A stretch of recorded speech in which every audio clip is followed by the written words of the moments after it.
Então você entendeu o que é direito humanitário? Pronto, então o direito humanitário é o direito que atua em tempo de quê? Guerra. Enquanto os direitos humanos atuam em qualquer tempo, certo? Direitos humanos são internos ou internacionais? E direitos fundamentais são internos ou internacionais?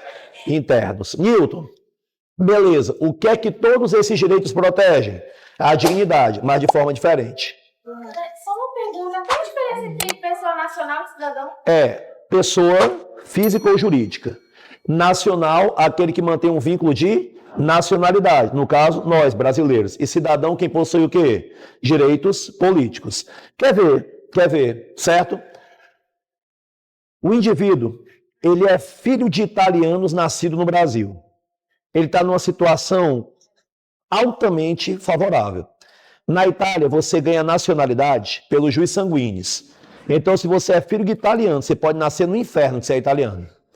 E aqui no Brasil, nasceu aqui dentro, qualquer cachorro quase é brasileiro. Então, o filho de italiano que nasce no Brasil, ele tem o quê? Dupla nacionalidade. Isso é perfeito, né? Pensa no contrário agora. O filho de 2 brasileiros que não registram uma criança e nasce na Itália. Na Itália, qual é o critério? Sangue, os pais. Ele é filho de quê? Então, ele não é italiano. E no Brasil, qual é o critério? Solo. Ele nasceu aonde? Na Itália. Então, ele é o quê? Apátrida. Apátrida. Tem como escapar disso? Tem, mas esse caso ele é apátrida. Então, Newton, se ele é apátrida, ele nada mais é do que um ser humano. Certo? Ser humano. Newton, no máximo, eu posso chamar de pessoa natural. E vai ser difícil ele ter documentação. Você concorda comigo? Agora, imagine que um italiano, ele abra uma empresa no Brasil. Esse italiano é um ser humano? E é uma pessoa física. E a empresa? Pessoa jurídica. Certo? Imagina que o italiano decide se tornar brasileiro. Pode se naturalizar? Pode. Agora ele é ser humano, pessoa e nacional. Se naturalizou, ele ganha o direito de votar. Ele faz o alistamento eleitoral. Agora ele é ser humano, pessoa, nacional e cidadão. Ao contrário de alguns que levantaram a mão no começo da aula. São brasileiros, são pessoas, são seres humanos, mas não são o quê? Cidadãos, porque não possuem direitos políticos. Quer ver? Existe uma ferramenta, certo, que pode ser usada por qualquer cidadão para que você possa impedir uma violação a direitos que pertencem a toda a sociedade. Essa ferramenta é chamada de ação popular. E ela é muito forte mesmo. Para ter noção, você lembra de um presidente chamado Michel Temer? Sim. Pronto, o Michel Temer ele decidiu que ele ia fazer uma coisa que seria, assim, que passaria despercebido. Ele disse que iria ampliar a Reserva Nacional de Cobre da Amazônia, RENCA, certo? Só que se a Reserva Nacional de Cobre está na Amazônia, e se eu permito que se extraia cobre daquela região, se aumenta a reserva, eu diminuo a proteção ambiental. Aí ele estava morto de feliz. Deu certo. Aí um professor lá do Ceará, de uma universidade chamada Universidade de Fortaleza, Unifor, ele pegou e, por meio de uma ação popular, impediu. A ação popular é um instrumento pelo qual qualquer cidadão pode anular um ato lesivo. A moralidade administrativa, o ponto ético da administração, ao meio ambiente, ao patrimônio público, ao patrimônio histórico, ao patrimônio cultural. Para propor uma ação popular tem que ser o quê? Cidadão. As pessoas que levantaram a mão aqui, que tem menos de 16, não podem propor uma ação popular. Aqueles que têm mais de 16 e já votam, podem propor uma ação popular. Por quê? Porque já são cidadãos. Que têm menos de 16? Não é, porque não tem o direito de quê? Votar. Em regra, cidadão é aquele que está apto ao quê? Votar. Ok? Newton, mas esse professor, ele conhecia da Amazônia? Não. Mas e como é que ele entrou com a ação popular? Ah, e agora pronto, né? Eu tenho que ir até o Japão a pé para saber que é longe, né? Não, então como é que ele entrou com a ação popular? Simplesmente porque a ação popular não é para qualquer cidadão. Independente de morar no Ceará, ele é cidadão brasileiro. Pode propor uma ação para anular ato lesivo em qualquer parte do Brasil. Nesse caso, na Amazônia. Aí a área não pode ser ampliada. Deu para entender isso aí? Perfeito? Vamos lá. Não tem esses direitos aqui, que a gente está falando de uma maneira tão introdutória? Eles têm algumas características. Eu queria que você conhecesse algumas, beleza? Newton, quais são as características? São quantas? Não sei, quantas eu decidi. Então vamos começar por uma que eu acho bem legal para você utilizar em qualquer redação ou caso você encontre questões sobre isso. Esses direitos aqui são irrenunciáveis. Irrenunciáveis. Newton, eu não entendi. Como assim são irrenunciáveis? Meu irmão, mesmo você não gostando, você não pode abrir mão deles. Não pode de jeito nenhum. Depois você vai pesquisar em casa, eu vou contar esse caso para vocês e você vai ver de onde é que vem essa característica. Na França, em algumas províncias, certo? Havia uma cultura bastante saudável, inclusive, né? As pessoas iam para um bar, enchiam a cara, ficavam bêbadas e decidiam praticar um esporte. Qual era o esporte? Eles pegavam um anão pela cintura, pela gola da camisa, pegavam um impulso, tinha toda uma técnica, né? Pegavam um impulso e jogavam o anão na lama. Legal, né? Não, você vai ver. Você não é um anão, você não sabe. Então, vamos lá. Jogava o anão na lama. Vencia quem jogasse o anão mais longe. Cara, brincadeiras à parte. Você concorda comigo? Uma prática dessa é absurda. Uma prática dessa é absurda. Perfeito. A justiça francesa proibiu que os anões fossem arremessados.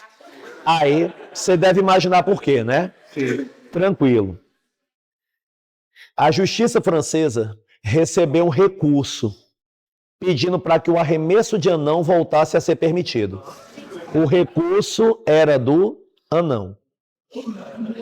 O anão. Falei que você não era um anão? O recurso era do anão. Se você pegar esse recurso, ele está disponível na internet. Chora você, chora o anão, chora todo mundo. O anão disse, certo? Que não violava a dignidade dele ser arremessado. Mas por ser, certo? Alguém que tem nanismo, ele não conseguia encontrar um emprego formalmente estabelecido. E ser arremessado era remunerado. E é o que garantia a dignidade de sua família.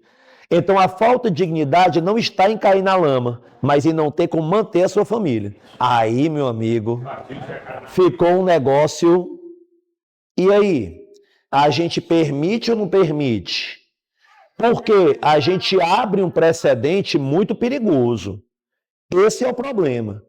Se em troca de um benefício econômico, eu começo a permitir que a dignidade seja violada, pode ser que no futuro eu tenha que abrir novos precedentes baseados nesse caso. Porque eu disse, chora você, chora o anão, chora a família. Mas e se no futuro uma pessoa ela se submeter a uma situação ainda pior só porque recebe por isso? E aí, que foi que a justiça francesa decidiu? Que o arremesso de anão, mesmo com todo o apelo do próprio anão, continuaria sendo o quê? Proibido. Aí você diz assim, Newton, um caso desse é muito peculiar. Se você procurar na internet agora, o famoso caso francês do arremesso de anões, ele é a base dessa característica. Os direitos são irrenunciáveis. Agora, cuidado. Uma coisa é renunciar. Ele deixa te proteger e você não o tem novamente na hora que você quer. É que nem vocês, mais ou menos nessa idade, né? Não sei se é como era no meu tempo. Mas no meu tempo, quando você tinha 14, 15 anos, você se apaixonava, aí você ficava morto de feliz, achava que ia durar para sempre. 3 meses depois, estava querendo se matar porque ela deixou você, entendeu? Acontece. E quando deixa, não é bom. O ruim é quando o amiguinho leva, né? Aí é pior, né? Vou confidenciar, vou abrir meu coração, né? Eu tive uma namorada quando eu era adolescente, e na época tinha uma rede social antiga, e a gente terminou, tipo assim, em junho, certo? Julho, agosto, 2 meses depois. Ela fez um depoimento para esse novo namorado dela na rede social. Obrigado, Levi, por esses 6 meses juntos.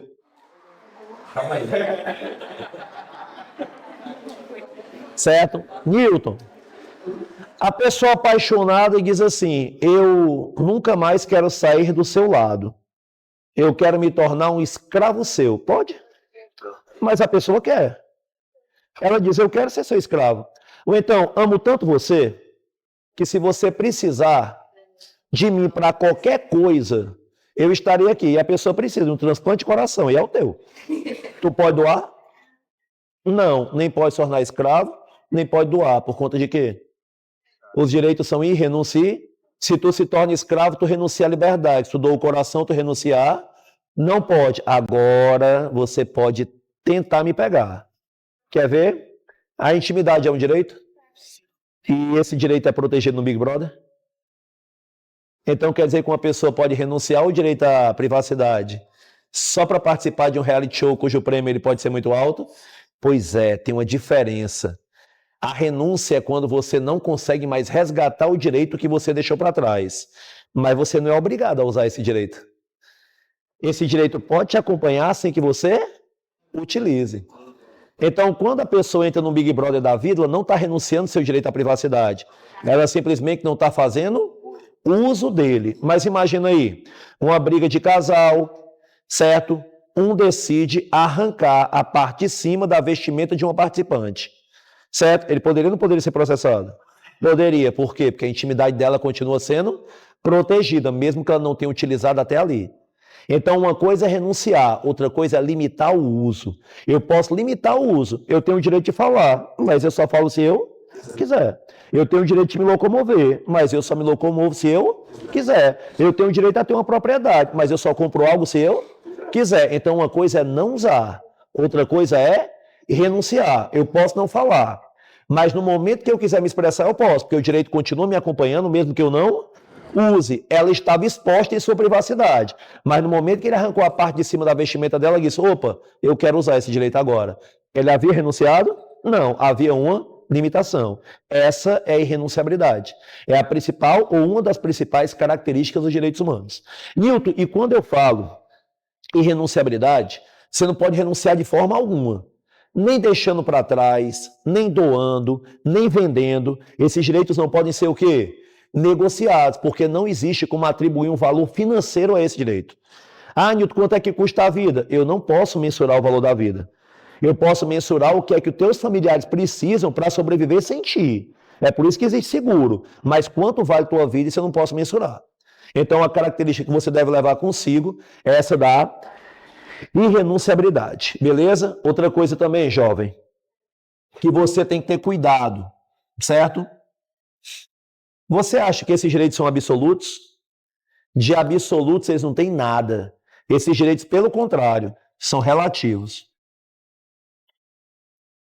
Nilton, como assim esses direitos são relativos? Esses direitos podem ser flexibilizados. Ou seja, eles podem sim ser desprotegidos. Quando? Eu te dei um caso no começo da aula. Quando dois direitos se chocam, um terá que ser relativizado. Ou então, o texto do próprio direito, ele já traz uma limitação. Quer um exemplo? Artigo 5º, inciso 4 da Constituição, quando a gente está falando de direitos fundamentais. Ou, se você preferir, certo? Declaração Universal dos Direitos Humanos, artigo 18. Liberdade de expressão. Com muita gente, que eu acho que talvez seja o ponto mais importante para vocês, tem muita gente que diz que sofre censura. Ou nunca viu isso? Ah, estou sendo censurado. Ah, no Brasil tem censura. Toma cuidado. Certo? No Brasil não existe censura. Ah, Nilton, mas eu vejo. Não, não existe. A liberdade de expressão não é absoluta. A liberdade de expressão não contém algumas limitações. Quer o exemplo? Ó? Artigo 5º, inciso 4. É livre a manifestação do pensamento, liberdade de expressão, sendo vedado o anonimato. No Brasil, você não pode se expressar anonimamente, mas eu quero. Não pode. Isso é censura? Não, está na regra. Você não pode se expressar de maneira anônima. Por quê? A liberdade de expressão é um direito, não é? Mas pode ser uma arma.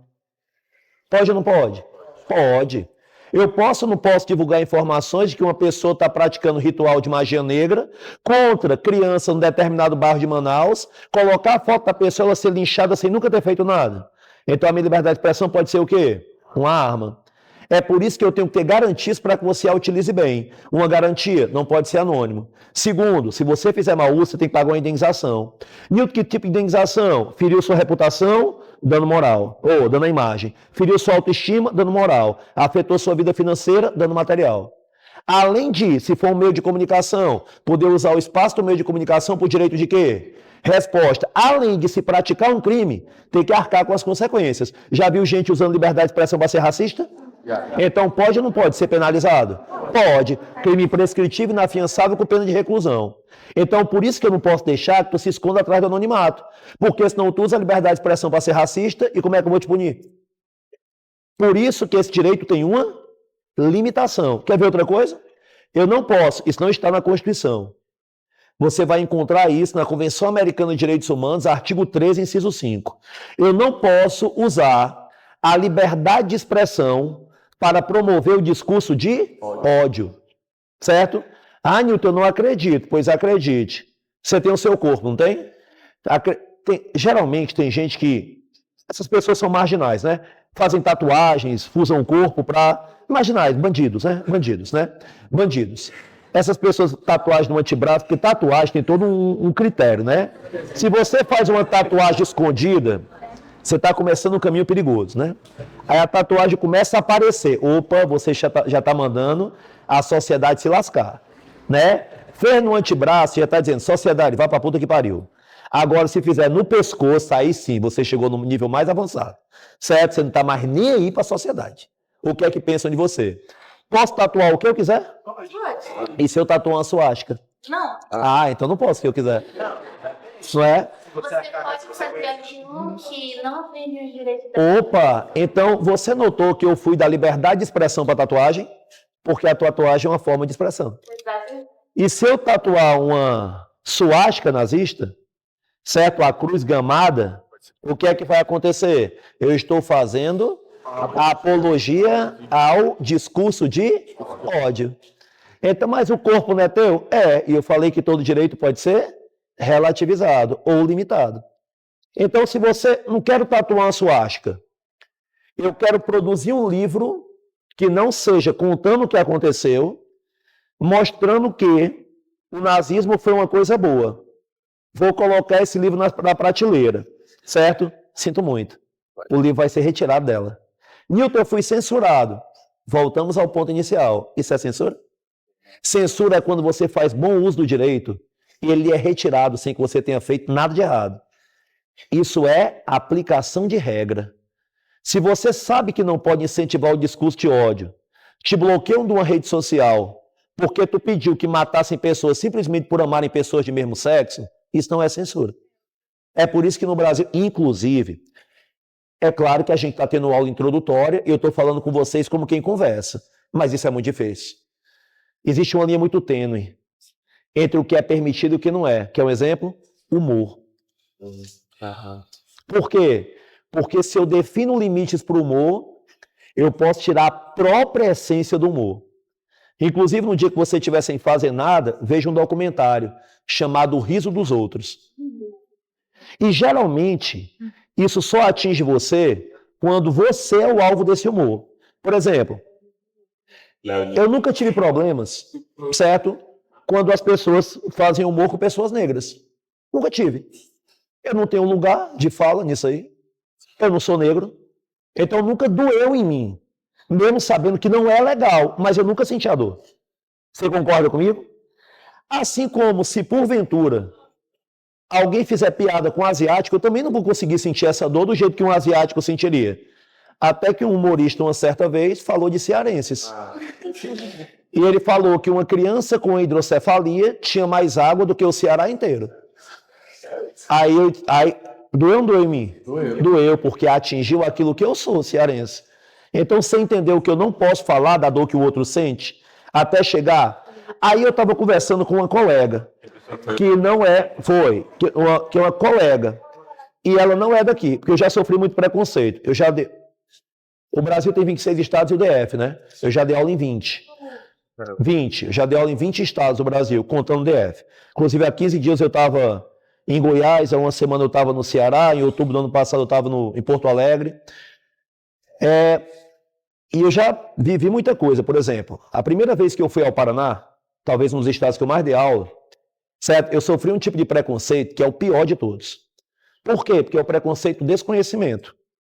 Chegou eu e outro rapaz, professor de geografia, o Ítalo Trigueira, a gente foi para dar aula para a Polícia Rodoviária Federal, eu Direitos Humanos e Geopolítica, certo? E a gente estava sentado junto com um grupo de professores, tinha um professor que era de Curitiba, mas morava em São Paulo, ok? E ele ficava olhando pra gente, e olhando, e olhando. Aí teve uma hora que eu disse, cara, eu não sei se ele notou, mas eu sou hétero. Entendeu? Nada contra, mas, sabe? Mas eu sou hétero. Aí só que eu sou o mais calado, o outro é o mais extrovertido. Eu sou o que o pessoal chama de marrento e tal, embora seja gente boa. Aí o outro tirou brincadeira, eu disse, mas por que tu tá olhando pra mim? Desse jeito, curto e grosso. Cara, a resposta foi fenomenal. Ele disse assim, vocês são do Ceará mesmo? Opa, vocês são do Ceará mesmo? E eu disse, somos. Aí ele, mas é que vocês são tão bem parecidos. Você notou o que ele falou? Ele disse, vocês são do Ceará mesmo? E disse, somos. Mas é que vocês são tão bem parecidos, são gordinhos, né? Aí eu disse, agora deu mesmo. Certo? Tu achava o quê? Mas que ele passava fome, descia no toboágua, caía em Jericoacoara, era... Certo? Não, aí o pior foi a correção, a tentativa. Não é porque no Ceará o povo ainda é bonito, né? Parece que vai ficando... Aí vocês vão se sentir agora. Parece que vai ficando mais feio quando vai mais pro norte, né? Aí eu disse, macho. Aí eu peguei e disse assim, para. Tá ficando pior. Desse jeito mesmo, tá ficando pior. Certo? Por quê? Porque realmente eles têm preconceito. Não que tenha sido ofensivo. Você notou que veio na forma de elogio. E mesmo assim era o quê? Um preconceito. Porque, na verdade, o preconceito é uma visão pré-definida. Sim. A mesma coisa, eles não sabiam que no Ceará tinha escritora. Então, quando eu citei Raquel de Queiroz, eles perguntavam quem era. Mesmo? Porque para eles, certo? Não é uma literatura tão próxima, mesmo sendo parte do Brasil. Existe. Existe. Então, se eu não tiver um tipo de controle na externalização desse tipo de coisa, eu estou usando um direito para fortalecer uma prática o quê? Criminosa. Se eu digo que tu pode usar a tua liberdade de expressão de maneira irrestrita, eu estou te permitindo que tu seja o quê? Racista. E o que é que eu quero? Punir o racismo. Então, isso é censura? Não, então você tem que ter cuidado entre o que é censura e o que é aplicação de uma regra. Você não pode ser anônimo e você não pode usar da sua liberdade de expressão para fazer um discurso que gere um risco à vida dos outros. Deu para entender isso aí? Então, preconceito é uma coisa que não é amparada por liberdade de expressão. Se você for no seu Instagram hoje, não vou citar o nome de pastor. Tinha um pastor que ele dizia, muito conhecido na internet. Não citar o nome porque você pode ser evangélico, pode gostar dele, não tenho nada contra, certo? Aliás, eu tenho. Por conta da fala, sabe? Não por conta da religião. E ele dizia assim, olha, eu não concordo com casamento de pessoas do mesmo sexo. Beleza, você tem o direito de dizer que não concorda. Certo? A única forma que um casal de dois homens tem de prejudicar o seu casamento é se o seu marido quiser ser um daqueles homens. Pronto. Você pode não concordar. Pode não concordar. Só que, e detalhe, ele não só pode, como ele é amparado. A liberdade de expressão no âmbito religioso, ela ainda é mais amparada. Olha a Igreja Católica, pô. Já que eu falei de pastor, para você não achar, que é coisa mais preconceituosa que a Igreja Católica. Certo? Uma mulher divorciada não pode receber comunhão. Certo? Se você pode ser a melhor pessoa do mundo, se você gosta de outra pessoa do mesmo sexo, você não é bem-vindo. É ou não é preconceito? É, mas o discurso religioso permite. Por quê? Porque tem coisas que estão antes mesmo da existência das leis. Ok. O que é que não pode acontecer? Esse mesmo pastor, ele chegou e disse assim, a união de pessoas do mesmo sexo é um problema. Certo? E você pode resolver. Peguem armas. Aí, meu querido, acho que isso tem uns 3 meses.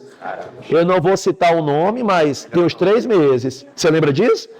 Aí ele pegou e disse assim, olha, isso é um problema e nós podemos resolver. Cada um pode pegar numa arma. Ok? Cara, você notou que ele cruzou uma linha muito tênue? Sim. Entre aquilo que a religião permite que ele faça, tudo bem. Se ele entende como pecado, se ele não quer. Cara, cada um tem a sua vida. Mas no momento em que ele pega e diz, peguem armas, o direito que o amparava serviu para gerar um risco de morte no outro. Isso não pode acontecer. É por isso que os direitos são o quê? Relativos. Deu para entender? Uma outra coisa sobre os direitos que você certo? Precisa saber uma outra coisa. Esses direitos aqui, eles são meros exemplos. Certo? Newton, como é o nome dessa característica? Tu quer o nome normal ou o nome difícil? Porque o nome difícil é inexauríveis. Certo? Que característica é essa? Inexauribilidade. Newton, mas o que é inexaurível? Não esgotável. Newton, me deu outro exemplo. Não, o nome é exemplo. Exemplificativos. Esses direitos são exemplificativos. Por quê? Porque esses direitos não foram conquistados todos ao mesmo tempo. Eles são fruto de uma longa luta histórica. Você estuda história, não estuda? Sim. Tem um documento, ele é por volta ali do século 12, 13 a.C. Ele é um documento da civilização sumério-babilônica. Se chama Código de Hammurabi. E ele é considerado um dos primeiros documentos a anteceder historicamente o que hoje são os direitos humanos. Newton, mas o Código de Hammurabi porque ele era bem pacífico, não era? É tanto que ele era baseado num princípio chamado princípio do talião. Lembra disso? Que você chama de lei do talião? Na verdade é um princípio. Sabe o que significa talião? Não. Talião é uma palavra grega, significa tal qual. Agora tudo está explicado. Certo? Uma pena tal qual o crime cometido. Esse era. Tem alguns pontos do Código de Hammurabi que são interessantes. Se você matar alguém, você é morto. Se você fere alguém, inclusive, ele fala até onde fere. Se um homem fere o olho de outro, ele terá um olho ferido. Mas tem um que é, por isso que chamam de olho por dentro por dente. Aí tem um que é especial, que é assim, se um construtor fabrica uma casa não forte o suficiente que venha a cair, matando o filho do proprietário, o seu filho será morto. Ele é bem específico. Bem específico mesmo. Diabo de um documento desse fala de direitos humanos de onde, Newton? Fala. Esse documento é considerado um antecedente histórico dos direitos humanos, sabe por quê? Porque ele limita o poder do Estado. E essa é uma das principais funções dos direitos humanos, limitar o poder do Estado. Certo? O Estado não pode chegar, como é seu nome? É, Rosiele. Então, Rosiele, eu sou o Estado, eu posso entrar na tua casa a hora que eu quiser? Não. Não. Vai que a Rosiele está passeando só de toalha dentro da casa dela, pode não? Aí eu que sou o Estado, posso entrar e invadir a privacidade dela? Não. Então, o primeiro ponto dos direitos humanos é limitar o poder do próprio Estado. E o que é que o Código de Hammurabi fazia? Limitar o poder do Estado. Se eu matei, qual é a pena que pode ser aplicada a mim? A morte. Mas naquela época era muito comum torturar, né? Então eu impeço o Estado de me torturar. Eu limitei o poder do Estado. Se eu ferir o olho de alguém, o que acontece com o meu? Eu estou impedindo o Estado de me matar.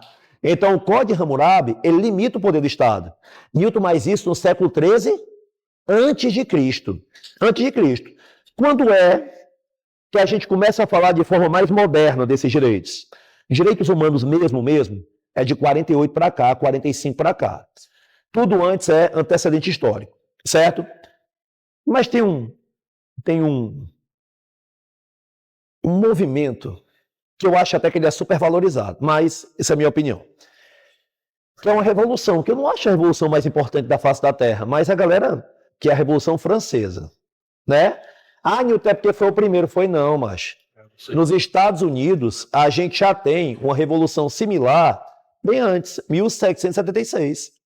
Na Inglaterra não é tão parecido, porque você coloca a burguesia no poder, com o parlamento, né? Mas vamos lá.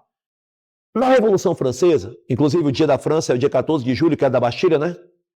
A população estava pedindo pelo quê? Liberdade, igualdade e fraternidade. Cara, o rei poderia matar uma pessoa simplesmente por não gostar dela. Certo? O Luís XIII, né? Lectac sec moi. O Estado sou eu, é assim. Então, se eu produzo uma regra e eu descumpro, eu ainda estou certo, porque a regra sou eu. Era o poder absolutista, lembra disso? Era o poder absolutista. Newton, tranquilo, o que é que tem a ver? Tu acha que na Revolução Francesa, a galera que estava derrubando a Bastilha gritava liberdade, igualdade, fraternidade e acesso à internet? Por quê? Porque não tinha internet. Mas você sabia, parece brincadeira, né? Mas você sabia que a internet é um direito humano, né? Desde 2011 pela ONU. Então, se em 1789 algum louco gritasse eu quero internet, você internava, porque nem internet tinha. Hoje você pode exigir? Pode, e piorou, né? Porque até 2020 você não sabia muito bem qual era o papel que a internet tinha na humanidade. E em 2020, como é que você estudou? Como é que você se consultava? Como é que você se divertia? Só o que tinha era cantor fazendo live? Tudo por meio de quem? Então a internet se mostrou um veículo para a prática de outros direitos. Hoje, a internet é um direito humano. O que não quer dizer que no futuro novas tecnologias surjam e você passe a exigir essas novas tecnologias como direito humano. Inteligência artificial, bioética, é ou não é? Então, por isso que eles são inexauríveis. Eu sempre posso acrescer novos direitos. Agora, eu nunca posso retirar.